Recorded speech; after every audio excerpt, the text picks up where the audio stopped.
దేవుని వర్లారా,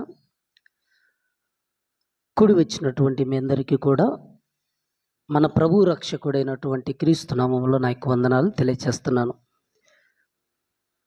పిల్లరా, ఈరోజు ఒక ప్రాముఖ్యమైనటువంటి పాఠాన్ని బైబిల్ నుంచి మనము తెలుసుకుందాం. దేవుడు ఇచ్చిస్తే నీవు గర్విస్తావా? ఈరోజు ఈ యొక్క అంశము మన జీవితాలలో సర్వ సమాజములో కనబడుతున్నటువంటి విషయం. దేవుడు హెచ్చించటం, మనిషి గర్వించటం భూమి మీద మనకు కనబడుతూనే ఉందండి. దేవుడు మనిషికి ఆరోగ్యాన్ని ఇచ్చి, ఐశ్వర్యాన్ని ఇచ్చి, ఘనతనిచ్చి, కుటుంబాన్ని ఇచ్చి, దేవుడు ఉన్నతంగా మనిషిని ఈ భూమి మీద ముందుకు తీసుకెళ్తున్నాడు. దేవుడు ఎంత మనల్ని ప్రేమిస్తున్నాడంటే మనం లెక్క పెట్టలేనంత, మనం చెప్పలేనంత ప్రేమిస్తున్నాడు. దేవుడు లోకమును ఎంతో ప్రేమించాడు. లోకములో ఉన్నటువంటి అందరినీ ప్రేమిస్తున్నాడు. దేవుని యొక్క ప్రేమను గుర్తించలేకపోవటం. చాలామందిని మనం ఆలోచిస్తే కష్టాలలో దేవుని మీద ఆధారపడతారు, అనారోగ్యములో దేవుని మీద ఆధారపడతారు, సమస్యల్లో దేవుని మీద ఆధారపడతారు. ఆ సమస్యలు తొలగిపోయిన తర్వాత దేవుణ్ణి పక్కన పెట్టేస్తారండి. ఈరోజు మనం ఆలోచించవలసినటువంటి ప్రాముఖ్యమైనటువంటి విషయం ఏంటంటే దేవుడు హెచ్చించటం. దేవుడు ఒక మనిషిని జ్ఞాపకం చేసుకోకపోతే ఆహారం తిని అలా కూర్చునేటువంటి స్థితి ఎవరికి లేదండి.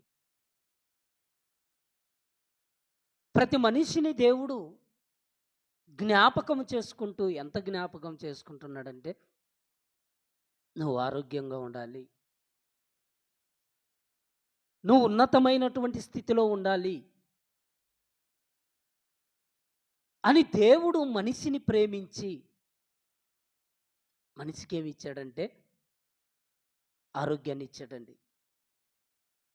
ఐశ్వర్యాన్ని ఇచ్చాడండి, కుటుంబాన్ని ఇచ్చాడండి. ఇవన్నీ కూడా భూమి మీద కొన్ని మనం చెప్పుకుంటున్నాం. దేవుడు అన్ని ఇచ్చాడు. మనం పీల్చే గాలినిచ్చాడు, మనం తాగే నీరునిచ్చాడు, మనం అనుభవిస్తున్నటువంటి ఆకాశాన్ని, మనం ఉంటున్నటువంటి భూమిని, సమస్తాన్ని ఇచ్చింది దేవుడు. అన్నీ చెప్పుకోవాలంటే దేవుడే ఇచ్చాడు. దేవుడిచ్చి మనకు ప్రాణం ఇచ్చింది దేవుడే. ఈరోజు మనల్ని ఈ స్థితిలో నిలవబెట్టింది కూడా దేవుడే. మరి దేవుడు ఇంతగా మనల్ని ప్రేమిస్తూ, కాపాడుతూ, మనల్ని దేవుని కోసం బ్రతకమని దేవుడు అవకాశం ఇచ్చాడండి. ఈ అవకాశాన్ని చాలామంది ఏం చేస్తున్నారంటే అవకాశాన్ని ఉపయోగించుకోవట్లేదండి. గర్వాన్ని ఈరోజు మనిషి చూపిస్తున్నాడండి. దేవుడు హెచ్చించాలని, దేవుడి కోసం మనం బ్రతకాలని, మనల్ని బట్టి దేవుడు సంతోషపడాలని భూమి మీద మనం పాపానికి తావివ్వకుండా, పాపానికి చోటివ్వకుండా, మనం పవిత్రంగా ఉండి అహంకారం అనేది కానీ, గర్వం అనేది కానీ ఏది లేకుండా పరిశుద్ధంగా బ్రతకాలని దేవుడు కోరికండి. కానీ మనిషికి ఆరోగ్యం ఉంటే, ఉద్యోగం ఉంటే, డబ్బుంటే, పొలం ఉంటే, ఆస్తి ఉంటే అసలు మనిషిని పట్టుకోలేమండి. ఆస్తి ఉన్నవారిని, ధనమున్న వాళ్ళు ఎలా ఉంటారంటే అమితమైనటువంటి గర్వాన్ని చూపిస్తారటండి వాళ్ళు. సామెతల గ్రంథం 21వ అధ్యాయం మొదటిగా బైబిల్ నుంచి చూసుకుంటూ వెళ్తే సామెతల గ్రంథం 21వ అధ్యాయం 14వ వచనాన్ని చూడండి. సామెతల గ్రంథం 21వ అధ్యాయం 24వ వచనం, క్షమించండి, సామెతల గ్రంథం 21వ అధ్యాయం 24వ వచనం. అహంకారి అయిన గర్విష్ఠునికి అపహాస్యకుడని పేరు, అట్టివాడు అమిత గర్వముతో ప్రవర్తిస్తాడంట. చూడండి అంటే ఎక్కువ గర్వాన్ని ఎవరు చూపిస్తారంటే ఒక పేదవాడు కాదండి. తినడానికి తిండి లేక, ఉండటానికి ఇల్లు లేనటువంటి వాడు గర్వం చూపించడండి. బాగా డబ్బుండి, మంచి హోదా ఉండి, మంచి పలుకుబడి ఉండి, ధనమంతా కూడా విస్తారంగా వస్తున్నదనుకోండి, అలాంటి వ్యక్తి ఏం చేస్తాడంటే అమితమైనటువంటి గర్వాన్ని చూపిస్తాడండి. సంపాదన బాగా ఉన్నటువంటి వ్యక్తి దేవుని సన్నిధికి వస్తాడంటే అసలు రాడండి. పోనీ డబ్బు బాగా ఉండి గర్వంతో కూడినటువంటి మనిషి దేవుని సన్నిధికి వస్తే దేవుడు ఏమైనా ఒప్పుకుంటాడంటే దేవుడు కూడా ఒప్పుకోడండి. దేవుడు హెచ్చించినప్పుడు, దేవుడు ఒక మనిషిని జ్ఞాపకం చేసుకున్నప్పుడు ఆ మనిషి ఎలా ఉండాలంటే భయముతో కూడినటువంటి భక్తి ఉండాలండి. భక్తి లేకుండా అహంకారమైనటువంటి స్వభావం, హెచ్చించుకునేటువంటి స్వభావం ఏ మనిషిలో అయితే ఉంటుందో అలాంటి వ్యక్తి విషయంలో దేవుడు ఏమంటున్నాడంటే, నువ్వు అమితమైనటువంటి గర్వంతో కూడినటువంటి నా సన్నిధిలోనికి ఒకవేళ నువ్వు వచ్చినా దేవుడు అంటాడు, నా సన్నిధిలో నేను నిన్ను ఒప్పుకొని అంటాడండి. అంటే దేవుని సన్నిధిలోనికి వచ్చేటువంటి మనిషి ఎలా ఉండాలని దేవుడు చెబుతున్నాడంటే కీర్తనల గ్రంథం 101వ అధ్యాయం, కీర్తనల గ్రంథం 101వ అధ్యాయం 5వ వచనాన్ని చూడండి. తమ పొరుగు వారిని చాటున దూషించు వారిని నేను సంహరించెదను, అహంకార దృష్టి గలవారిని, గర్వించిన హృదయము గలవారిని నేను సహింపను అంటున్నాడు. చూడండి దేవుడు ఎంత చక్కగా రాయించాడో చూడండి. గర్వించినటువంటి హృదయాన్ని అంటున్నాడు. చూడండి, గర్వించినటువంటి హృదయాన్ని నేను స్వీకరిస్తానన్నట్టు దేవుడు చెప్పటం లేదండి. దేవుడు ఏమంటున్నాడంటే గర్వించినటువంటి వారిని నేను సహింపను అంటున్నాడు. చూడండి, గర్వం అనేది దేనికి వస్తుంది చెప్పండి? సొలొమోను చాలా విషయాలు చెప్పాడండి గర్వంను గురించి. నాశనమునకు ముందు గర్వము నడుస్తుందంటండి. పడిపోయేటువంటి ముందు అహంకారమైనటువంటి మనసు అనేది వచ్చేస్తుందని మనం చాలాసార్లు బైబిల్లో చదువుకున్నాం. నాశనమునకు ముందు ఏముంటుందంటే గర్వం అని అంటండి. ఈరోజు మనిషి అండి ఆరోగ్యాన్ని బట్టి గర్వించే వాళ్ళు లేరంట, ధనం వస్తున్న దాన్ని బట్టి గర్వించే వాళ్ళు లేరంటారా? డబ్బును బట్టి గర్విస్తున్నారు, ఆరోగ్యాన్ని బట్టి గర్విస్తున్నారు, అందాన్ని బట్టి కూడా గర్వించే వాళ్ళు ఉన్నారు. అంటే గర్వము మనిషికి మనిషిని దేవునికి దూరం చేస్తుంది. మనలో గర్వం ఉంటే మనం దేవునికి దూరం అయిపోతామండి. అందుకే దేవుని యొక్క సన్నిధిలోనికి వచ్చినటువంటి మనం దేవుడు హెచ్చిస్తాడు.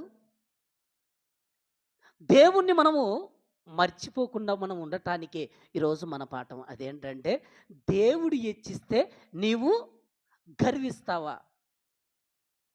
బైబిల్‌లో మనం కొందరిని చూద్దామండి ఈరోజు. దేవుడు ఎలా హెచ్చించాడు? మనుషులు ఎలా గర్వించారు? విషయాలు మనం చూసినప్పుడు మనకు కూడా ఒక పాఠంగా ఇవి ఉండిపోతాయండి. మనం కూడా మనల్ని మనమే సరిచేసుకోవటానికి ఒక చక్కటి అవకాశం అండి ఇవి. దేవుడు హిజ్కియా విషయంలో మొదటిగా మనం ఆలోచిస్తే, హిజ్కియా యొక్క తండ్రి చనిపోయిన తర్వాత దేవుడు హిజ్కియాను రాజుగా చేయటానికి ఇష్టపడతాడండి. అప్పుడు హిజ్కియాకి ఎన్ని సంవత్సరాలంటే 16 సంవత్సరాలండి. ఎన్ని సంవత్సరాలు? 16 సంవత్సరాలు. 16 సంవత్సరాలలో దేవుడు హిజ్కియాను ఏం చేశాడంటే రాజుగా చేశాడండి. 16 సంవత్సరాలలో రాజైనటువంటి హిజ్కియా ఎన్ని సంవత్సరాలు వెళ్తాడంటే 52 సంవత్సరాలండి. 52 ఒక 16 మనం అనుకుంటే 68 సంవత్సరాలు. 68 సంవత్సరాల వయసు వచ్చేసరికి హిజ్కియాలో మార్పు వచ్చేసిందండి. మీకు ఎందుకు ఈ విషయాన్ని తెలియచేస్తున్నానంటే, దేవుడు హెచ్చిస్తే గర్వించేటటువంటి తత్వం అంటే ప్రారంభంలో మనం ఆలోచిస్తే ప్రతి మనిషిలో కూడా వినయం కనబడుతుంది, విధేయత కనబడుతుంది, భయభక్తులతో కూడినటువంటి భక్తి కనబడుతుందండి. కానీ వెళ్ళే కొద్దీ మనిషిలోనికి అహంకారమైనటువంటి స్వభావాన్ని రావటాన్ని బట్టి పైకి భక్తి గల వారి వలె కనబడి దాని శక్తిని ఆశ్రయించలేనటువంటి స్థితిలోనికి వెళ్ళిపోతారండి. పైకి ఎలా ఉంటారంటే భక్తి గలవారు, కానీ నిజంగా చూడగలిగితే శక్తిని ఆశ్రయించలేనటువంటి స్థితి. ఇప్పుడు హిజ్కియాను మనం ఆలోచిస్తే 16 సంవత్సరాలలో దేవుడు రాజు అయ్యేటువంటి స్థితిని హిజ్కియాకి ఇస్తే, హిజ్కియాకు దేవుడు తోడుగా ఉన్నాడు. ఎందుకంటే ఎవరైనా చూడండి, కష్టాలలో ఉన్నప్పుడు దేవుడి మీద ఆధారపడతారా? ఆధారపడరా? చెప్పండి. మనకు సమస్యలు ఉన్నాయండి, మనకు బాధ ఉంది. బాధ ఉన్నప్పుడు ఎవరి మీద మనం ఆధారపడతామంటే దేవుడి మీద ఆధారపడతామండి. లోకంలో కూడా ఒక సామెత ఉంది, ఏమంటారంటే దిక్కులోనోడికి దేవుడే దిక్కు. అంటే భూమి మీద ఉన్నటువంటి మనుషులు ఎవరు మనకు సహాయకరంగా లేకపోతే, ఎవరు మనల్ని ఆదరించకపోతే ఆదరించేవాడు దేవుడు అని చాలామంది అనుకొని దేవుడి మీద విశ్వాసం పెడతారండి. కష్టాలలో దేవుని మీద విశ్వాసం పెడతారు, బాధలో దేవుడి మీద ఆధారపడతాడు. అలాగే హిజ్కియా కూడా 16 సంవత్సరాలలో రాజైనసరికి దేవుణ్ణి ఆశ్రయించాడండి. దేవా, చిన్న వయసులో నేను రాజైపోయాను, ఇప్పుడు నేను ఈ ప్రజలకు పాలన అందించాలంటే నాకు ఎన్నో కొరతలున్నాయి, ఎన్నో సమస్యలున్నాయి, నాకు సరైనటువంటి పాలన తెలియదు అని ఎవరిని ఆశ్రయించాడంటే దేవుణ్ణి ఆశ్రయించాడంటండి. దేవుణ్ణి ఆశ్రయించినటువంటి హిజ్కియాను దేవుడు ఏం చేశాడంటే ఉన్నతమైనటువంటి స్థితికి వచ్చేంత వరకు దేవుడు తన రెక్కల చాటున భద్రపరిచాడండి. దేవుడు ఏం చేశాడంటే తన రెక్కల చాటున భద్రపరుచుకున్నాడు. హిజ్కియా అడిగిందల్లా దేవుడు అనుగ్రహిస్తూ వచ్చాడండి. మనం కూడా అండి అన్నం ఆకలి అవుతుంది అనుకోండి, ఏం లేదనుకోండి, ఏదన్నా కొంచెం తింటే బాగుంటుంది అనుకుంటామండి. అన్నం తిన్న తర్వాత రుచులు మనం ఎలాగైతే కోరుకుంటామో, హిజ్కియాకు దేవుడు అనుగ్రహిస్తూ వచ్చాడు. అనుగ్రహిస్తూ వచ్చినటువంటి ఆ సమయంలో దేవుని మీద నమ్మకం పెట్టుకున్నాడండి. అడిగిందల్లా దేవుడు ఇచ్చేస్తున్నాడు అనుకోండి, ఎంత నమ్మకం ఉంటుందండి. మనం కూడా ఎంత గొప్ప చెప్పుకుంటామండి. అసలు నా ప్రార్థనకి ఎంత పవర్ ఉందో తెలుసా? నేను ప్రార్థిస్తే దేవుడు నాకు ఇస్తున్నాడంటే మనం ఏమనుకుంటామంటే అప్పుడు దేవుడు నా మనవి వింటున్నాడని మనకేమొస్తుందంటే గర్వం వచ్చేస్తుందండి. హిజ్కియా కూడా అడుగుతున్నాడు దేవుణ్ణి. సమస్తం అండి, పన్ను ఇచ్చేవాళ్ళు, ఆయుధాలు అన్నీ సమకూరుతున్నాయండి. హిజ్కియా యొక్క కీర్తి అండి. అండి మంచి పని చేసామనుకోండి, చాలామంది చెప్పుకుంటారు. చెడ్డ పని చేసినా కూడా చాలామంది చెప్పుకుంటారండి. అవునా కదా? మంచి పనికి విస్తరణ ఉంది, చెడ్డ పనికి కూడా చాలా వరకు వెళ్ళిపోద్దండి. కానీ చెడ్డ పని చేసినటువంటి మనిషి తల ఎత్తుకొనలేడు, మంచి పని చేసిన వ్యక్తి మాత్రం తల ఎత్తుకుంటాడు. హిజ్కియా యొక్క కీర్తి అనేది మనం ఆలోచిస్తే ఒకసారి రెండవ దినవృత్తాంతముల గ్రంథం 26వ అధ్యాయం, 2వ దినవృత్తాంతముల గ్రంథం 26వ అధ్యాయం 5వ వచనాన్ని ఒకసారి చూద్దామండి. దేవుని ప్రత్యక్షత విషయమందు తెలివి కలిగిన జకరియా దినములలో అతడు దేవుణ్ణి ఆశ్రయించెను. అతడు యెహోవాను ఆశ్రయించినంత కాలము దేవుడు అతన్ని వర్తిల చేశాడంటండి. మన జీవితంలో మనం వర్ధిల్లాలంటే మనం ఎవరిని ఆశ్రయించాలంటే దేవుని ఆశ్రయించాలండి. దావీదు కూడా ఒక మాట చెప్తాడు కదండి, రాజులను నమ్ముకొనుట కంటే మనుషులను నమ్ముకొనుట కంటే యెహోవాను ఆశ్రయించుట మేలు అన్నాడు. ఇప్పుడు హిజ్కియా కూడా ఎవరిని ఆశ్రయిస్తున్నాడంటే దేవుణ్ణి ఆశ్రయిస్తున్నాడండి. ఇక్కడ రాయబడిన మాట కూడా మనం ఆలోచిస్తే దేవుణ్ణి ఆశ్రయించినంత కాలము అతడు వర్ధిల్లుచు వచ్చాడంటండి. మరి దేవుణ్ణి ఆశ్రయించకపోతే పతనం ప్రారంభమవుతుందని ఇక్కడే చెప్పేస్తున్నాడు చూడండి. అతడు దేవుణ్ణి ఆశ్రయించినంత కాలము వర్ధిల్లాడు. ఎవరి జీవితమైన అంతేనండి. మన కుటుంబం దేవునిలో చక్కగా ఉంటే మన కుటుంబం ఏమవుతుందంటే వర్ధిల్లుతుందండి. మన కుటుంబం దేవుని మీద ఆధారపడితే మన కుటుంబం ఎలా ఉంటుందంటే ఉన్నతంగా ఉంటుందండి. మన కుటుంబం దేవుని మీద ఆధారపడకపోతే మన కుటుంబం ఏమైపోతుందంటే పతనం అనేది ప్రారంభమవుతుందండి. అయితే ఇక్కడ హిజ్కియా విషయంలో మనం ఆలోచిస్తే అతడు జకరియా దినములలో అంటండి చూడండి. తెలివి కలిగినటువంటి జకరియా దినములలో ఉన్నటువంటి హిజ్కియా దేవుణ్ణి ఆశ్రయించాడంట.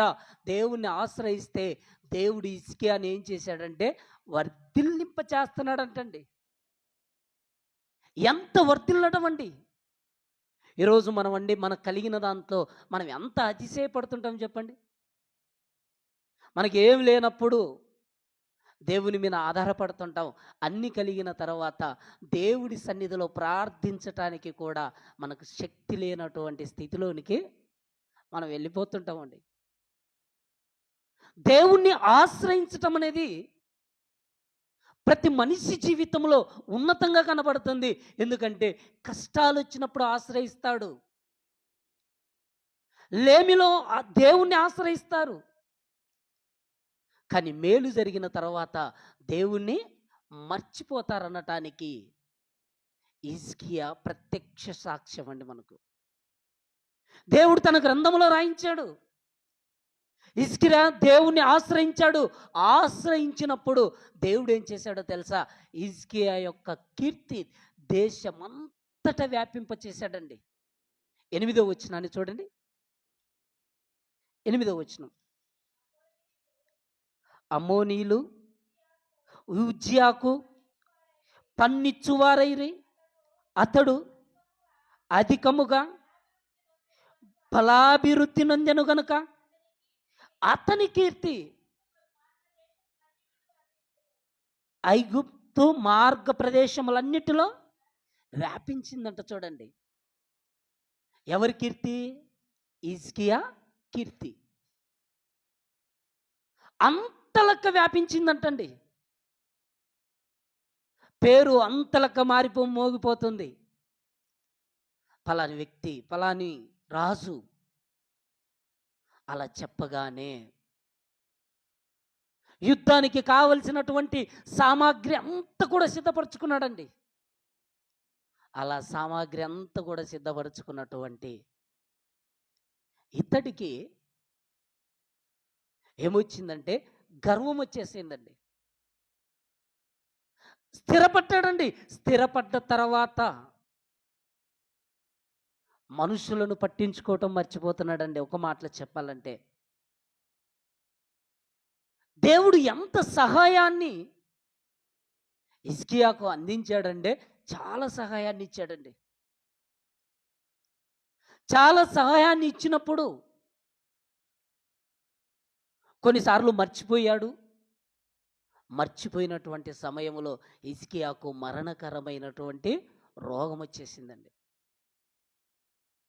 మరణకరమైనటువంటి రోగం వచ్చినప్పుడు యెషయా లాంటి ప్రవక్త వచ్చి, నువ్వు మరణమైపోతున్నావు, నీ ఇల్లు చక్కబెట్టుకో అన్నాడండి. వెంటనే ప్రార్థన చేస్తున్నాడండి.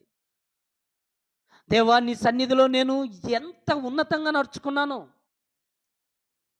నేను ఎంత భక్తిగా నడుచుకున్నానో ఒకసారి జ్ఞాపకం చేసుకొని హిజ్కియా ఏం చేశాడంటే కన్నీళ్ళు విడిచాడు. కన్నీళ్లు విడిచిన వ్యక్తి సమస్తము కూడా సిద్ధపడిన తర్వాత తన జీవితంలో ఎలా అయిపోతున్నాడో ఒకసారి మనం చూడగలిగితే, ఇదే 2వ దినవృత్తాంతముల గ్రంథం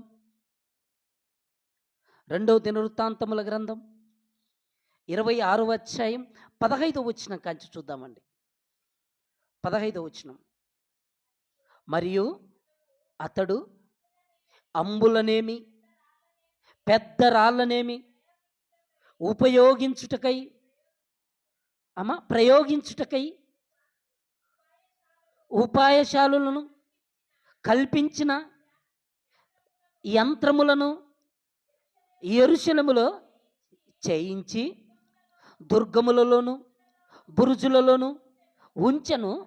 అతడు స్థిరపడు వరకు అతనికి ఆశ్చర్యకరమైన సహాయము కలిగెను గనుక అతని కీర్తి దూరంగా వ్యాపించిందంట. చూడండి, అతడు స్థిరపడు వరకు అంట. చూడండి, హిజ్కియా స్థిరపడు వరకు దేవుడు ఏం చేశాడంటే ఆశ్చర్యకరమైనటువంటి సహాయం అందించాడంటండి. ఎప్పుడైతే సహాయం వచ్చిందో, ఆ సహాయం వచ్చిన తర్వాత హిజ్కియా ఏమైపోయాడంటే చెడిపోయాడంట. చూడండి, కింది మాటల్లోనే మనకు కనబడుతుంది. 16వ వచనం. అయితే అతడు స్థిరపడిన తర్వాత అతడు మనస్సున గర్వించి చెడిపోయాడంట. చూడండి, స్థిరపడిన తర్వాత మనస్సున ఏమైందంటండి? చెడిపోతున్నాడు చూడండి, మనసు చెడిపోతుంది. అందుకే హృదయం అన్నిటికంటే మోసకరమైంది. చెడిపోవటానికి ప్రధానమైనటువంటి కారణం ఏంటంటే ఆధిపత్యం, ధనం, అధికారం. ఇవన్నీ కలిగినప్పుడు మనిషి ఏమైపోతాడంటే చెడిపోతాడండి. దేవుడు ఎన్నో విషయాలను బైబిల్లో పొందుపరిచాడండి. చాలా విషయాలను దేవుడు ఏం చేశాడంటే బైబిల్లో రాయించాడండి.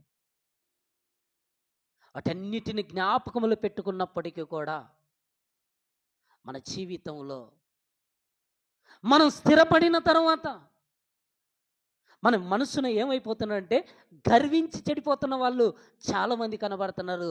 అలా చెడిపోయిన వారిలో హిజ్కియా కూడా ఇక్కడ కనబడుతున్నాడండి. 2వ రాజుల గ్రంథం 20వ అధ్యాయం, అక్కడికి ఏం వెళ్ళొద్దండి, మీరు మరలా ఇంటికి వెళ్ళిన తర్వాత చదువుకోండి. హిజ్కియాకు మరణకరమైనటువంటి రోగం వచ్చినప్పుడు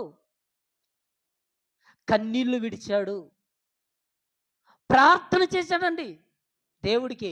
దేవా, నీ సన్నిధిలో నేను ఎట్టు నడుచుకున్నాడో కృపతో నన్ను జ్ఞాపకం చేసుకొని కన్నీళ్లు పెట్టినటువంటి వ్యక్తి. దేవుడు ఆ కన్నీళ్లను చూసిన తర్వాత దేవుడు ఏం చేశాడంటే ఆరోగ్యాన్ని ఇచ్చాడండి. ఎన్ని సంవత్సరాలంటే 15 సంవత్సరముల ఆయుష్కాలాన్ని పొడిగించాడండి. 15 సంవత్సరముల ఆయుష్ను దేవుడు పొడిగించిన తర్వాత హిజ్కియా ఎంత కృతజ్ఞత కలిగి ఉండాలి చెప్పండి. మనమైనా కూడా అంతేనండి. మనకు ఆరోగ్యం బాగాలేనప్పుడు దేవుడు మనకు ఆరోగ్యాన్ని ఇచ్చి మంచి స్థితిని దేవుడు మనకి ఇస్తున్నప్పుడు మనం దేవుడి పట్ల ఎంత కృతజ్ఞత కలిగి జీవించాలో ఆలోచించండి. దేవుడికి కృతజ్ఞత మనం చూపించాలండి.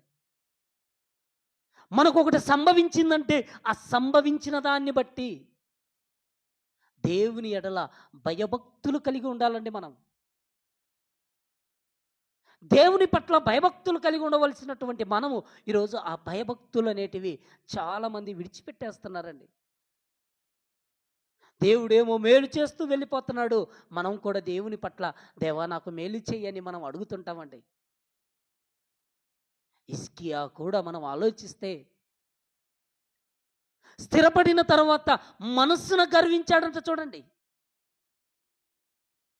ఈరోజు మన స్థితిలో ఎంతోమంది మన కళ్ళ ముందు కనబడుతుంటారండి. మనసును గర్వించి చెడిపోతున్న వాళ్ళు. నాకేం తక్కువ అండి, నాకున్న పలుకుబడి ఏంటి, నాకున్న బలం ఏంటి అంటే రథాలను చూసుకొని, రౌతులను చూసుకొని, మనుషులను చూసుకొని, డబ్బును చూసుకొని, ఉద్యోగాన్ని చూసుకొని ఈరోజు చెడిపోతున్న వాళ్ళు చాలామంది ఉన్నారండి. అయితే హిజ్కియా జీవితంలో సంభవించిన దాన్ని మనం చూస్తే ఇదిగో చెడిపోవటానికి ప్రధానమైన కారణం ఏంటంటే గర్వించటం. దేవుడు గర్వించిన వారిని అసలు సహింపడనేటువంటి మాట మనం బైబిల్లో చదువుకున్నామండి. ఎవరైతే హృదయమున గర్విస్తారో అలాంటి వారిని నేను సహింపను అలా చెబుతున్నటువంటి ఆయన ఈ యొక్క 2వ దినవృత్తాంతముల గ్రంథం 32వ అధ్యాయం, 2వ దినవృత్తాంతముల గ్రంథం 32వ అధ్యాయం 25వ వచనాన్ని ఒకసారి చూడండి. అయితే 25వ వచనమ్మ 32. అయితే హిజ్కియా మనస్సును గర్వించి తనకు చేయబడిన మేలుకు తగినట్టు ప్రవర్తింపనందున అంటున్నాడు చూడండి. దేవుడు ఇక్కడ ఎంత చక్కగా రాయిస్తున్నాడు చూడండి. హిజ్కియా మనస్సును గర్వించి తనకు చేయబడిన మేలుకు తగినట్టు ప్రవర్తించలేదంట చూడండి. దేవుడు మనకు మేలు చేశాడండి. ఆ మేలుకు తగినట్టుగా మనం ఏం చేయాలి? బ్రతకాలండి. ఈరోజు చూడండి, చాలామంది దేవుడు ఎన్నో మేలులు చేస్తున్నాడు. దేవుడు మనల్ని ఎన్నో విషయాలలో కృతజ్ఞత కలిగి జీవించటానికి మనకి ఎంతో మేలు చేస్తున్నాడండి. మనం కూడా ఎలా ఉంటున్నామంటే హిజ్కియా లాగానే ప్రవర్తిస్తున్నాం. హిజ్కియాకు దేవుడు మేలు చేశాడు. మరణకరమైనటువంటి అపాయాలు సంభవించినప్పుడు కూడా దేవుడు తోడుగా ఉన్నాడు. 16 సంవత్సరాలలో సింహాసనం మీద దేవుడు కూర్చోబెడితే దేవుడు ఎన్ని మేలులు చేశాడండి హిజ్కియా పట్ల. కానీ ఆ మేలుకు తగినట్టుగా ప్రవర్తించలేదంటండి. ఈరోజు మనల్ని మనం ఆలోచిస్తే దేవుడు మనకు మేలు చేస్తున్నాడు, ఆ మేలుకు తగినట్టుగా మనం బ్రతుకుతున్నామా? దేవుడు మనల్ని ఎంతగానో పోషిస్తూ సంరక్షిస్తూ ఉన్నతమైనటువంటి స్థితిలో మనల్ని పెడుతున్నప్పుడు ఆ దేవుడు అనుకున్నట్టుగా మనం బ్రతుకుతున్నామంటే మనం బ్రతకలేకపోతున్నామండి. హిజ్కియాకు ఏం తక్కువ చేశాడు చెప్పండి? ఆరోగ్యం కావాలంటే ఆరోగ్యం ఇచ్చాడండి దేవుడు. ఐశ్వర్యాన్ని ఇచ్చాడండి, కీర్తిని ఇచ్చాడండి. ఇంకేం కావాలి చెప్పండి? మనకేం కావాలి చెప్పండి? మనకు డబ్బు కావాలి, మంచి పేరు కావాలి, ఉండటానికి సమస్తం ఇది కావాలండి మనకు. ఇప్పుడు హిజ్కియాకు కూడా దేవుడు ఏమి ఇచ్చాడంటే మనం చూడగలిగితే 27వ వచనం, 27వ వచనం, హిజ్కియాకు అతి విస్తారమైన ఐశ్వర్యమును ఘనతయు కలిగెను అంటుండే చూడండి. హిజ్కియాకు ఏం కలిగిందంటండి? అతి విస్తారమైన ఐశ్వర్యము ఘనత కలిగిందంటండి. అండి, ఘనత వస్తే ఊరుకుంటారా చెప్పండి? ఘనత వచ్చిందంటే గర్వించటానికి ప్రారంభం. అధికారం రానప్పుడు మనం ఎలా ఉంటామంటే అణిగిమణిగి ఉంటామండి. అధికారం వచ్చిన తర్వాత ఎగిరి పడతామండి మనం. అంటే ఇక్కడ ఈ హిజ్కియాకు దేవుడు కూడా ఘనత ఇచ్చాడు, ఐశ్వర్యాన్ని ఇచ్చాడు. ఇక దేవుణ్ణి పక్కన పెట్టేటువంటి పరిస్థితి హిజ్కియాకు వచ్చేస్తుందండి. హిజ్కియాకు ఆరోగ్యం ఇచ్చాడు. ఆరోగ్యం ఇచ్చినప్పుడు దేవునికి కృతజ్ఞత కలిగి జీవించవలసినటువంటి హిజ్కియా ఎక్కడో ఉన్నటువంటి వారు, హిజ్కియాకు ఐశ్వర్యం ఉంది, హిజ్కియాకు ఘనత వచ్చేసింది, తన దేవుడు ఎన్నో మేలులు చేశాడు, అది చూద్దాం పదా అని హిజ్కియా దగ్గరికి మరొక రాజు, మరో ప్రాంతంలో ఉన్నటువంటి వ్యక్తి దూతలను పంపిస్తే ఆ దూతలు వచ్చారన్న సమాచారం హిజ్కియా విని ఏం చేశాడంటే, ఇదిగో దేవుడు నాకు ఎంత ఐశ్వర్యాన్ని ఇచ్చాడో తెలుసా, దేవుడు నాకు ఎంత ఘనత ఇచ్చాడో తెలుసా అని తన దగ్గరికి వచ్చిన వారందరికీ ఏం చేస్తున్నాడంటే చూపించేస్తున్నాడండి. అలా చూపించినప్పుడు దేవుడికి కోపం వచ్చిందండి. ఎందుకు కోపం వచ్చిందో ఒకసారి మనం చూడగలిగితే 29వ వచనాన్ని చూసుకొని ముందుకెళ్దామండి. మరియు దేవుడు అతనికి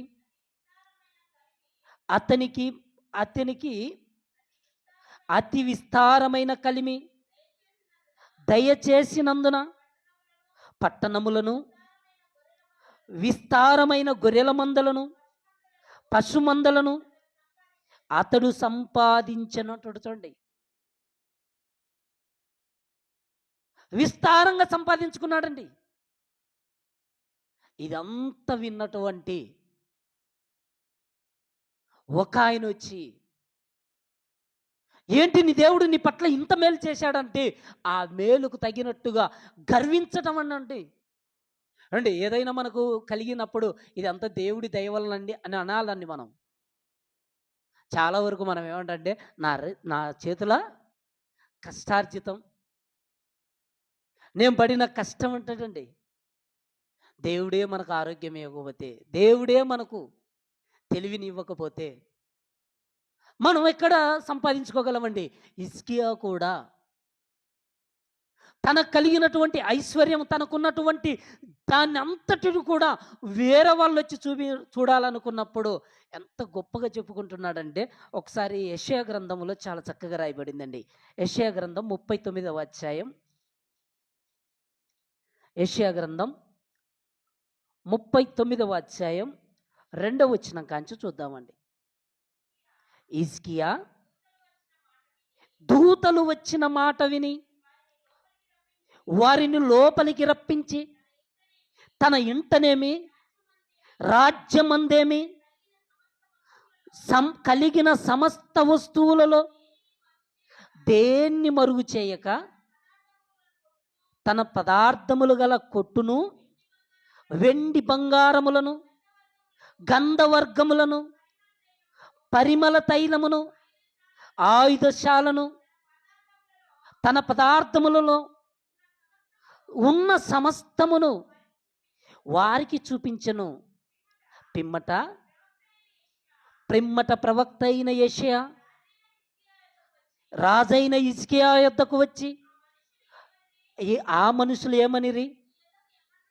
నీ యొద్దకు ఎక్కడి నుండి వచ్చిరి అని అడుగగా, హిజ్కియా బబులోను దూరదేశము నుండి వారు వచ్చి ఉన్నారని చెప్పెను. నీ ఇంట వారు ఏమేమి చూచిరని అడుగగా, హిజ్కియా నా పదార్థములలో దేనిని మరుగు చేయక నా ఇంటనున్న సమస్తమును నేను వారికి చూపించి ఉన్నాను. నేను అంతటా యెషయా హిజ్కియాతో ఇట్లా, నేను యెహోవా సెలవిచ్చు మాట వినుము, రాబో దినములలో ఏమీ మిగలకుండా నీ ఇంటనున్న సమస్తమును నేటి వరకు నీ పితరులు సమకూర్చిన దాచిపెట్టినది అంతయు బబులోను పట్టణమునకు ఎత్తుకొని పోతారని చెబుతున్నాడు. చూడండి, ఏదైతే హిజ్కియాకు కలిగిందో అదంతా కూడా బబులోను నుంచి వచ్చినటువంటి దూతలకు ఏం చేస్తున్నాడంటే అంత చూపించాడండి. అప్పుడు ప్రవక్త ఏమని చెబుతున్నాడంటే, నువ్వు ఏదైతే చూపించావో, నువ్వు ఏదైతే సమకూర్చుకున్నావో అదేది కూడా నీ ఇంట ఇంకా నిలవదని చెప్పాడండి. మనం కూడా ఇప్పుడు అనుకుంటుంటామండి, నాకు అంత ఉంది, ఇంత ఉంది, నేను సమకూర్చుకున్నాను, నేను స్థిరపడిపోయాను అని. ఇర్మియా ఇక్కడ హిజ్కియా లాగా దేవుడు హెచ్చిస్తే హిజ్కియా ఎలాగైతే గర్వించాడో అలాంటి గర్వం అనేది ప్రతి మనిషిలో కూడా కనబడుతుందండి ఇప్పుడు.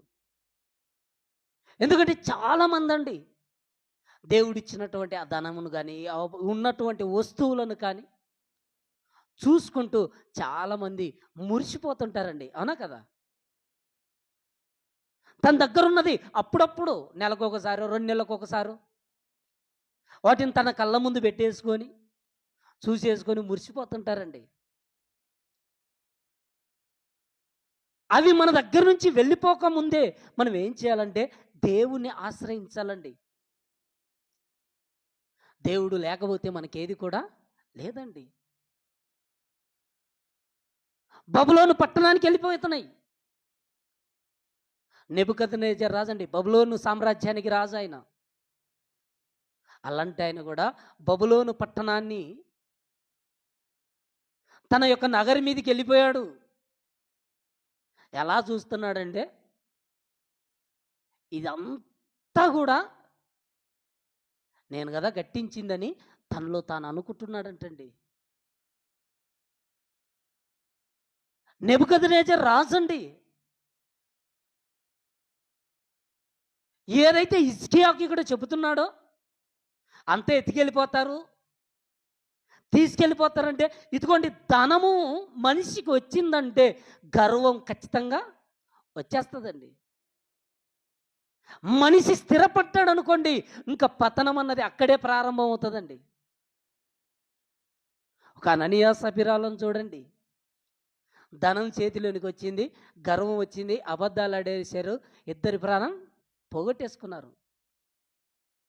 నెబుకద్నెజరు రాజండి. దేవుడు చెప్తున్నాడు, తనకు తాను గర్వించుకుంటున్నాడు, తనకు తాను అనుకుంటున్నాడు, ఇదంతా నేను కదా కట్టించింది అని ఎప్పుడైతే అనుకుంటుంటే అప్పుడే దేవుడు నెబుకద్నెజరు రాజులోనికి తనలో తాను అనుకుంటున్నప్పుడే దేవుడు అంటున్నాడు, నీ పతనం స్టార్ట్ అయిపోయింది, నీ రాజ్యం నీ అంత నిండిపోతుంది, నువ్వేం చేస్తావో తెలుసా, గడ్డి తింటావు అన్నాడండి. చూడండి ఒక్కసారి దానియేలు గ్రంథం 4వ అధ్యాయం 30వ వచనం. దానియేలు గ్రంథం 4వ అధ్యాయం 30వ వచనం. రాజు బబులోను ఈ విశాల పట్టణమును నా బలాధికారమును నా ప్రభావ ఘనతను కనబరుచుటకై నా రాజధాని నగరముగా నేను కట్టించినది కాదా అని తనలో తాను అనుకుంటున్నాడంట. చూడండి, ఇదంతా నేను కాదు కట్టించింది, ఇది నాది కాదు అనుకుంటున్నాడండి. ఏది మనది చెప్పండి? ఈ లోకంలో ఎంత సంపాదించుకున్నా అన్ని విడిచిపెట్టి వెళ్ళిపోవాలి.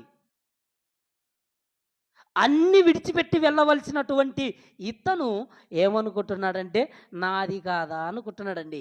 ఎప్పుడైతే 31 వచనం, రాజు నోట ఈ మాట ఉండగా ఆకాశము నుండి ఒక శబ్దం వచ్చెను, ఏదనగా రాజగు నెబుకద్నెజరు, ఇదే నీకు ప్రకటన, నీ రాజ్యము నీ యొద్ద నుండి తొలగిపోయాను, తమ యొద్ద నుండి మనుషులు నిన్ను తరిమెదరు, నీవు అడవి జంతువుల మధ్య నివాసము చేయుచు పశువుల వలె గడ్డి మేసేదవు అని చెప్తున్నాడు. చూడండి,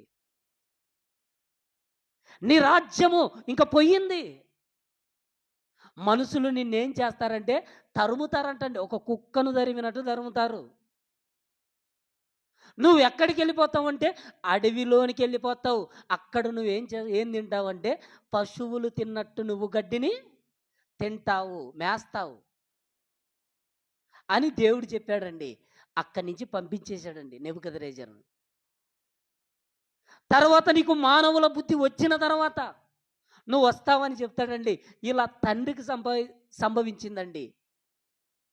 మరి కుమారుడైనా కూడా బుద్ధి తెచ్చుకొని ఉండాలనా లేదండి? తండ్రికి ప్రజలు తరిమేశారు, కొడుకైనా కూడా ఉన్నతంగా బ్రతకాలి కదండి దేవుని సన్నిధిలో. కానీ కొడుకు కూడా ఏమనుకున్నాడంటే దేవునితో హెచ్చించుకుంటున్నాడంటండి. పరలోకమందు దేవుడు ఉంటే ఆ దేవుడి మీద హెచ్చించుకున్నాడండి. ఎవరు? నెబుకద్నెజరు యొక్క కుమారుడు బెల్షస్సరు. 30 దానియేలు గ్రంథం 5వ అధ్యాయం 20వ వచనం కంచి మనకు కనబడుతుంది. చూడండి, కొడుకు అమ్మ 5వ అధ్యాయం 20వ వచనం. అయితే అతడు మనస్సున అతిశయించి బలత్కారము చేయుటకు అతని హృదయమును కఠినము చేసుకొనగా దేవుడు అతని ప్రభుత్వమును అతని యొద్ద నుండి తీసివేసి అతని ఘనతను పోగొట్టెను. అప్పుడు అతడు మానవుల యొద్ద నుండి తరుమబడి పశువుల వంటి మనస్సు గలవాడాయను. మహోన్నతుడగు దేవుడు మానవుల రాజ్యమును ఏలుచున్నాడు.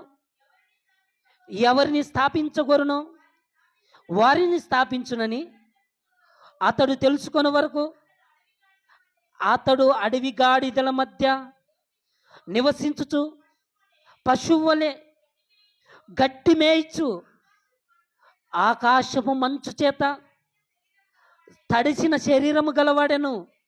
బెల్షస్సరు అతని కుమారుడగువగు నీవు ఈ సంగతి అంతయు ఎరిగి ఉండియు నీవు మనస్సును అణుచుకొనక పరలోకమందున్న ప్రభువు మీద నిన్ను నీవే హెచ్చించుకుంటివి అంటున్నాడు చూడండి.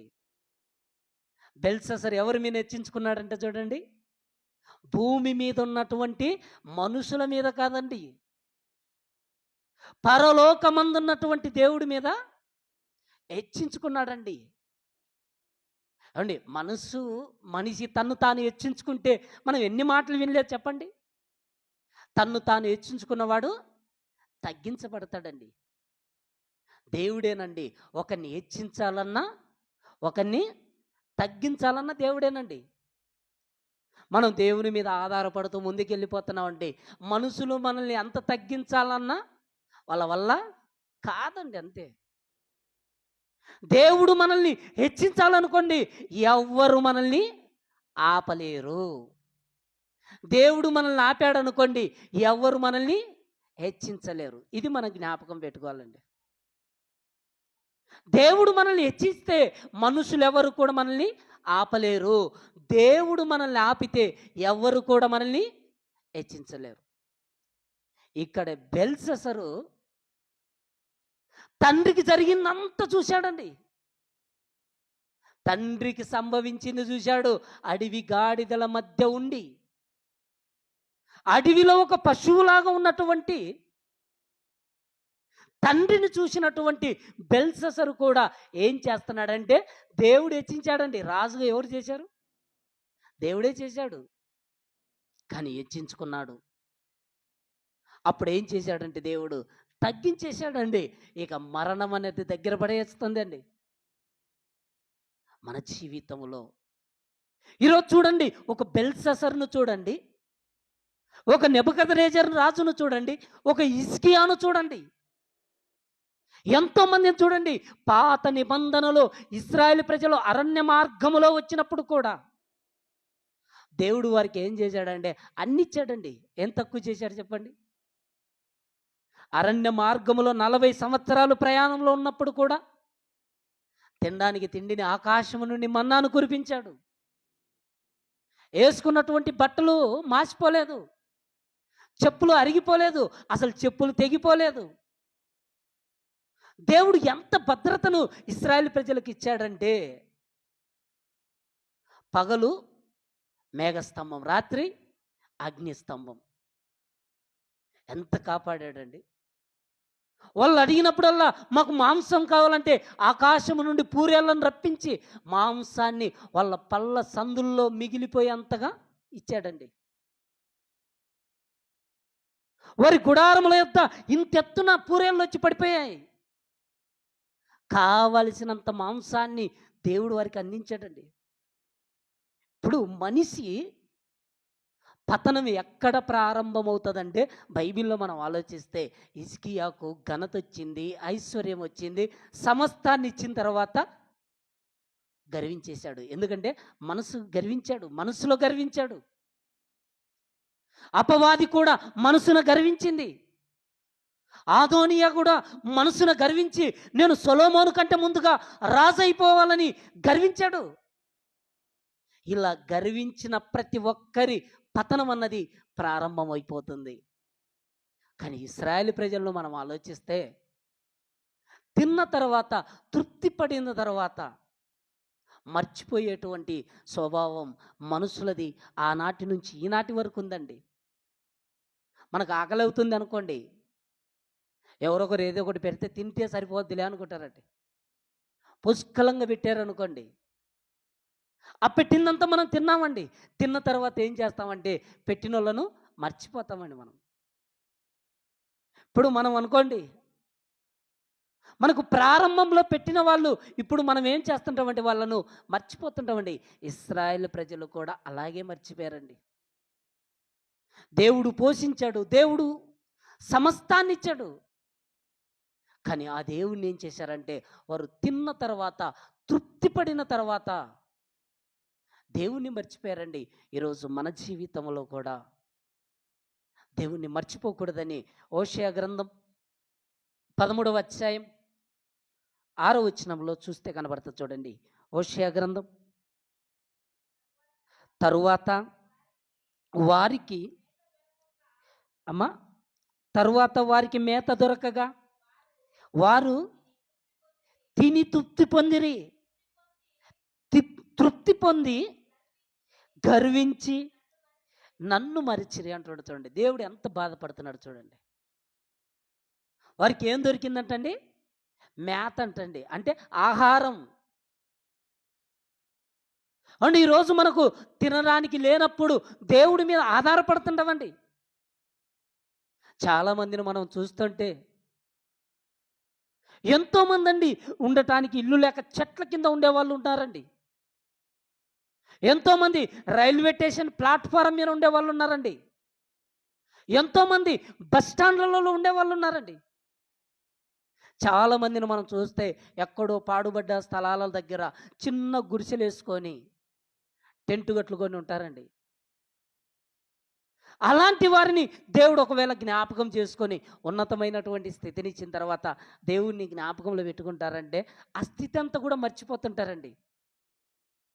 ఇప్పుడు కూడా అంతేనండి.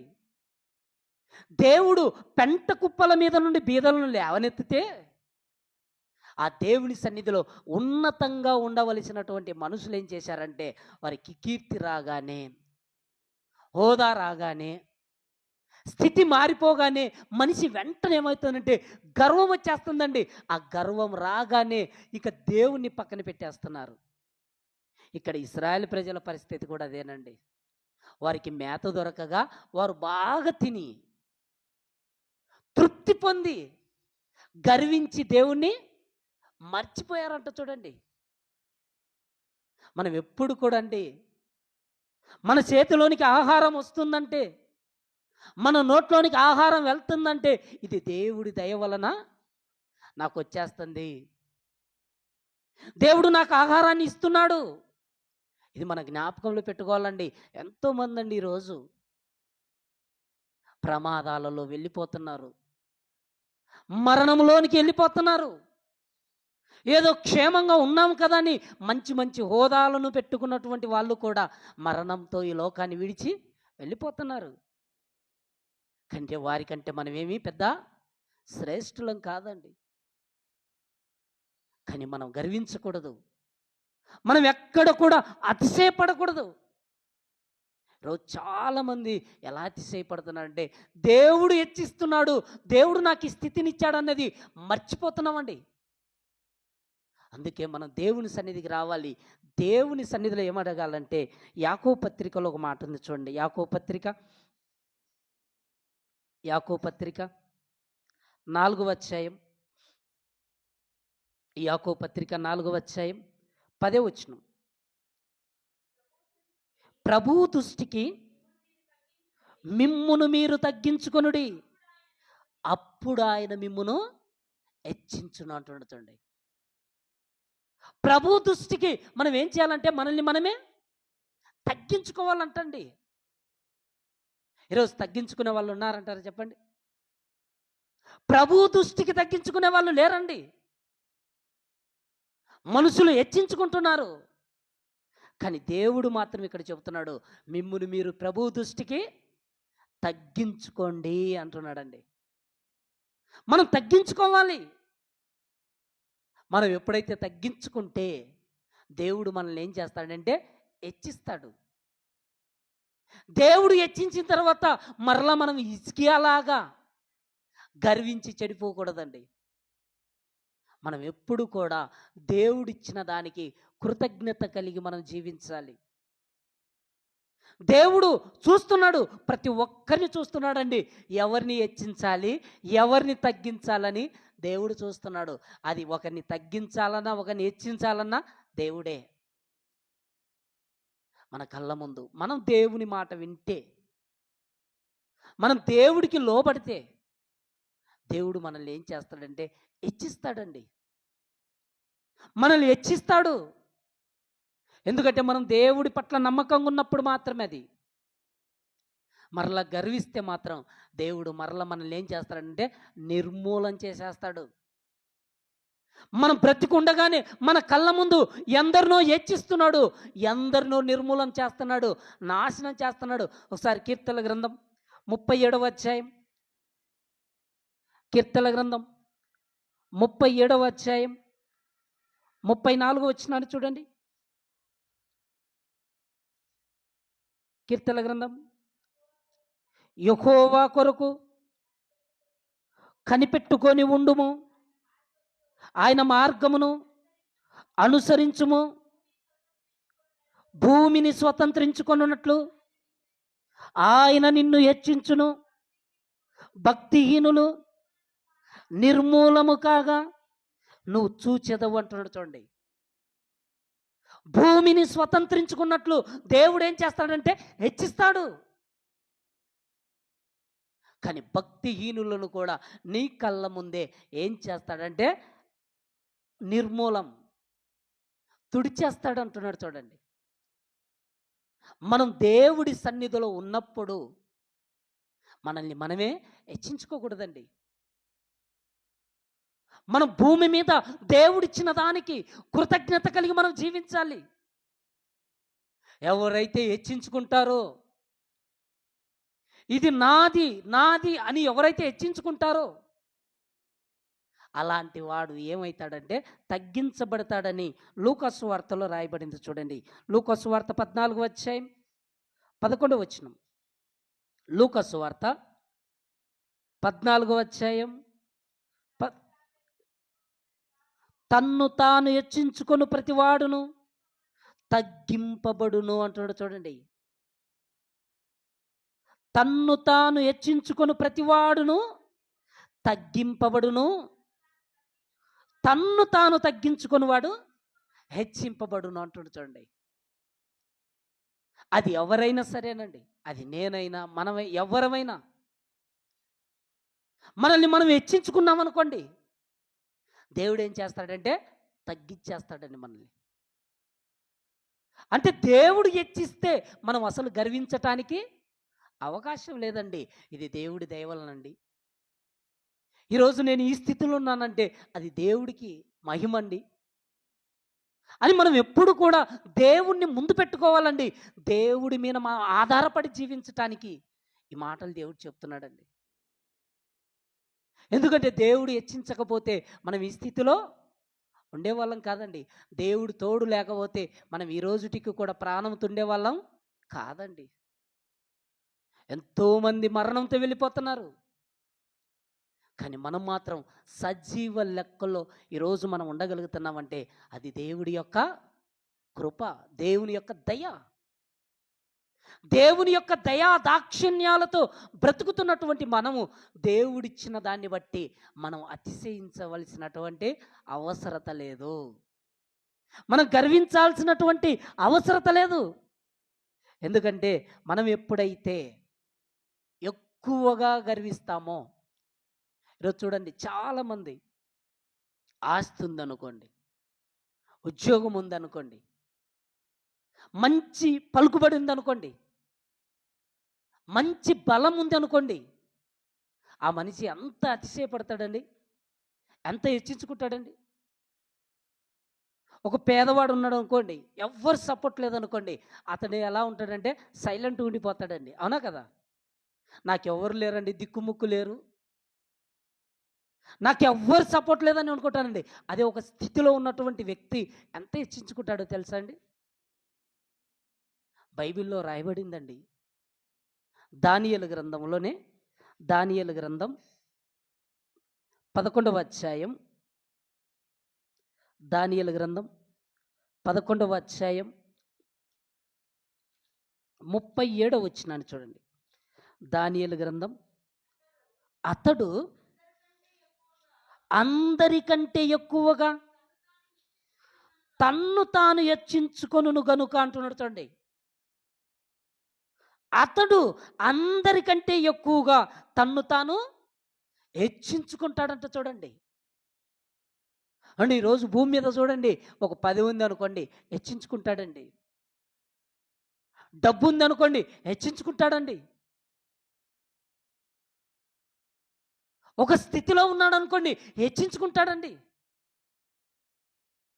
అండి, ఎంత డబ్బు ఉన్నా ఏదున్నా ప్రతి మనిషి కూడా దేవుని సన్నిధికి రావాలండి. ప్రతి వాని యొక్క మోకాలు యేసుక్రీస్తు నామమున వంగాలి. ప్రతి వాడి నాలుక క్రీస్తు ప్రభువని ఒప్పుకోవాలి. ఈరోజు చాలామంది చూడండి, నాకేం అవసరం అండి దేవుడితో అనుకుంటున్నాడండి. దేవుడే లేకపోతే, దేవుడి సెలవు లేకపోతే నువ్వు బోతిని సంతోషంగా ఉండగలవా? దేవుడి సెలవు లేకపోతే నువ్వు రాత్రిపూట మంచం మీద పండుకొని ఉదయానికి లేవగలవా? లేవలేవే. మరి దేవుణ్ణి పక్కన పెట్టేస్తున్నా అంటే దేవుడు నాకు అవసరత లేదు అనుకుంటున్నాడండి మనిషి. మనిషి అనుకుంటున్నాడు దేవుడు నాకు అవసరత లేదు అనుకుంటున్నాడు. అలా దేవుడే నాకు వీడితో పని లేదు, ఈమెతో పని లేదు అనుకుంటే పద్దం లేచాలక మన ఇంటి దగ్గర ఏడుపు వినపడుతుందండి అంతే. అందుకే ప్రతి మనిషి కూడా దేవుడి దగ్గరికి రావాలి. ఏ మనిషి కూడా హెచ్చించుకోకూడదు. ఈరోజు బ్రతికున్నామంటే మనం పీల్చే గాలిచ్చేది దేవుడు, తాగే నీరిచ్చేది దేవుడు, మనం తింటున్న ఆహారాన్ని సమస్తాన్ని సమకూర్చి మనకిస్తున్నది దేవుడు. మరి దేవుడు ఇస్తున్నప్పుడు మనం ఎందుకు అతిశయపడాలి చెప్పండి? మనం ఎందుకు గర్వించాలి చెప్పండి? గర్వించిన హిజ్కియా చూడండి, బబులోను నుంచి వచ్చినటువంటి దూతలకు తీసుకెళ్ళిపోయి ఇదంతా నాదే అని చెప్పినప్పుడు ప్రవక్త అయినటువంటి యెషయా వచ్చి చెబుతున్నాడు, నువ్వు ఏదైతే వారికి చూపించావో అదేది కూడా నీకు రాబోయే కాలంలో ఉండదు. అంటే లోకంలో కూడా ఎప్పుడు పేదవారు ఉన్న వాళ్ళు పేదవారుగానే ఉండరు, ధనవంతులు ఎప్పుడు కూడా ధనవంతులు ఉండరు, మారిపోతుంటాయండి. ఒకప్పుడు బాగా తిన్న వాళ్ళు ఈరోజు పేద స్థితిలోకి రావచ్చు, పేద స్థితిలో ఉన్న వాళ్ళు కూడా ధనవంతులు కావచ్చు. దేవుడి చేతిలో ఉందండి. దేవుడు తలుచుకుంటే హెచ్చించగలడు, తగ్గించగలడు. అందుకే తీర్పు తీర్చడానికి భూమి మీద మనకి ఎవరికి అధికారం లేదండి, అంతే. మనం ఏంటంటే నువ్వు పేదవాడివండి, నీకు ఎవరు లేరండి అనకూడదు, అనాల్సినటువంటి అవసరత లేదండి. అందుకే కీర్తనకారుడు కూడా 75వ కీర్తన 7వ వచనం, కీర్తన గ్రంథం, దేవుడే తీర్పు తీర్చువాడు, ఆయన ఒకరిని తగ్గించును ఒకరిని హెచ్చించును అంటాడు. చూడండి, దేవుడే ఒకరిని తగ్గించును ఒకరిని హెచ్చించే దేవుడేనండి. ఈరోజు మన స్థితి బాగుందని చులకన చూడకూడదండి ఎదుటి వారిని.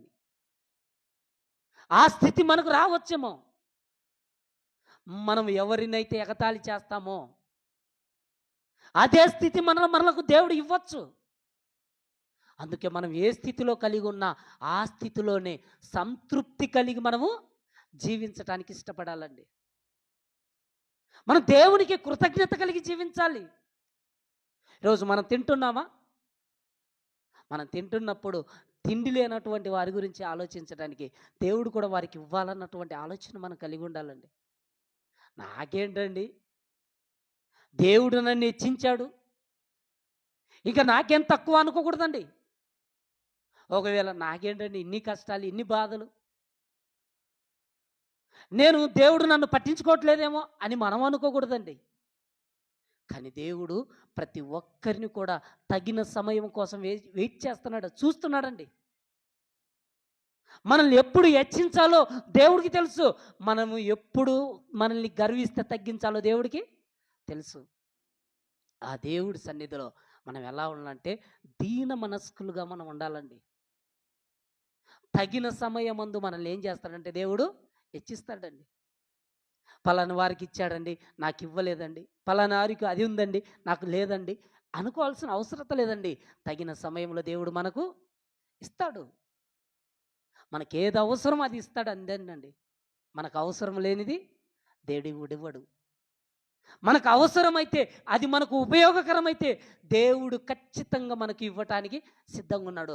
అలా ఇచ్చేటువంటి దేవుడి సన్నిధిలో మనం ఎలా ఉండాలో మాట చూద్దామండి. పేతురు రాసినటువంటి మొదటి పత్రిక 5వ అధ్యాయం, పేతురు రాసినటువంటి మొదటి పత్రిక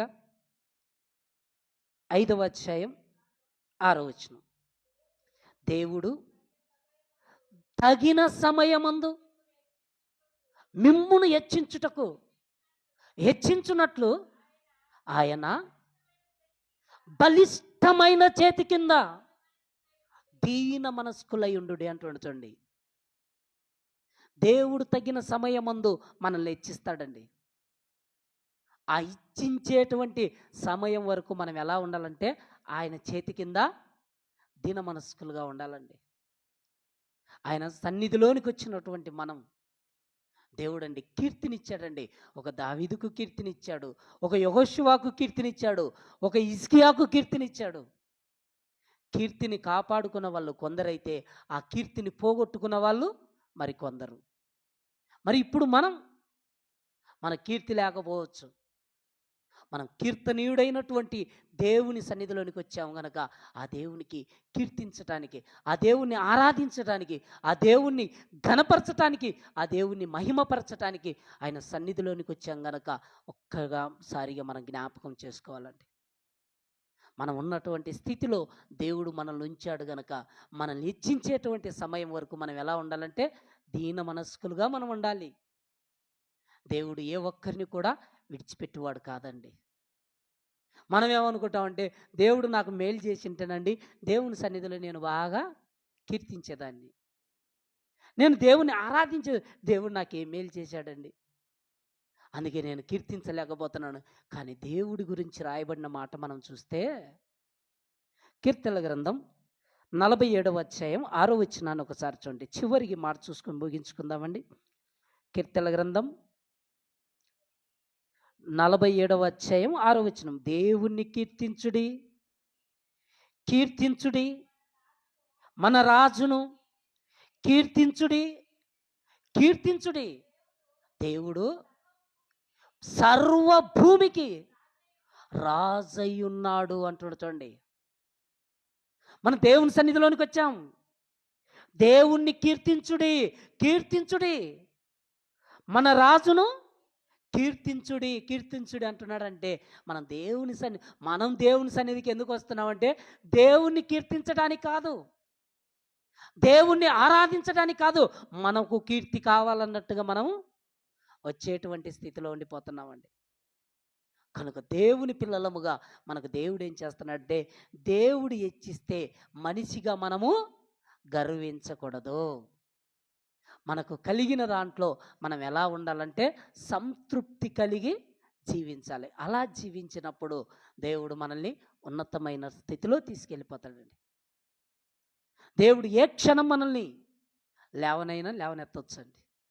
మనకు అసాధ్యముగా కనబడొచ్చండి. మన కళ్ళ ముందు ఎన్నో కష్టాలుగా ఉండొచ్చేమో, వాటన్నిటిని కూడా సాధ్యపరచగలిగినది దేవుడు ఒక్కడే. దేవుడు ఇవ్వచ్చు, మనకు ఇచ్చిన దాన్ని వెంటనే తీసేయొచ్చండి. దేవుడిచ్చి తీసేయచ్చు. కనుక దేవుడిచ్చిన దానికి కృతజ్ఞత కలిగి మనం జీవిస్తే, మనం హెచ్చించుకోకుండా ఉంటే, ప్రభువుని మీదనే మనము తిరస్కారం చేయకుండా ఆయన సన్నిధిలో దేవా నీ రెక్కల చాటున నన్ను భద్రపరచు, నీ సన్నిధిలో నన్ను హెచ్చించు, నువ్వు ఉన్నటువంటి ఆ రాజ్యములో నాకు స్థానాన్ని వచ్చేటట్టుగా నా బ్రతుకును మార్చుకొని నీ సన్నిధిలో నేను ఉంటాను. ఇశ్రాయేలు ప్రజలు బాగా తిని తృప్తిపడి గర్వించి నిన్ను మర్చిపోయారు. దేవా నువ్వు ఇచ్చిన దాంట్లో నీ సన్నిధిలో కృతజ్ఞత కలిగి జీవిస్తానన్నటువంటి స్థితిలో మనం అందరం ఉండాలని కోరుకుంటూ నా మాటలు ముగిస్తున్నా. తల్లు వంచినట్టయితే చిన్న ప్రార్థన చేసుకొని ఆరాధనలో ప్రవేశిద్దాం. మమ్మల్ని మిక్కిలిగా ప్రేమించిన మా కన్న తండ్రి, నీ ఘనమైన శ్రేష్టమైన పరిశుద్ధమైన నామానికి వందనములైన దేవా, ఈ దినమున తండ్రి నీ సన్నిధిలోనికి వచ్చినటువంటి నాయన, నీ పిల్లలమైనటువంటి నాయన, మాకు నీ జీవము కలిగినటువంటి గ్రంథములో నుంచి తండ్రి జీవవాక్కులు మాకు తెలియపరిచావు. ఇదిగోనైనా దేవా, మీరు ఇచ్చిస్తే భూమి మీద నాయన మేము గర్వించే వారముగా కాకుండా మీరిచ్చిన దానికి నాయన కృతజ్ఞత కలిగి నీ సన్నిధిలోనైనా మీరు అప్పగించినటువంటి పనిని చేయగలిగేటువంటి స్థితిలో మమ్మల్ని అందరినీ కూడా ఉంచండి. దేవా, ఎందరైతేనైనా ఈ మైక్ శబ్దం ద్వారా కూడా తండ్రి నీ మాటలు విన్నారో ప్రభువా, విన్నటువంటి ప్రతి ఒక్కరి హృదయంలో నాయన మీ వాక్యానికి స్థానం ఉండుటకు, మీరున్నటువంటి లోకానికి నాయన అర్హత కలిగినటువంటి బ్రతుకు కలిగి జీవించేటువంటి భాగ్యాన్ని మందరికి ప్రసాదించమని క్రీస్తు నామములో ప్రార్థించని వేడుకొనుచున్నాము తండ్రి. ఆమేన్.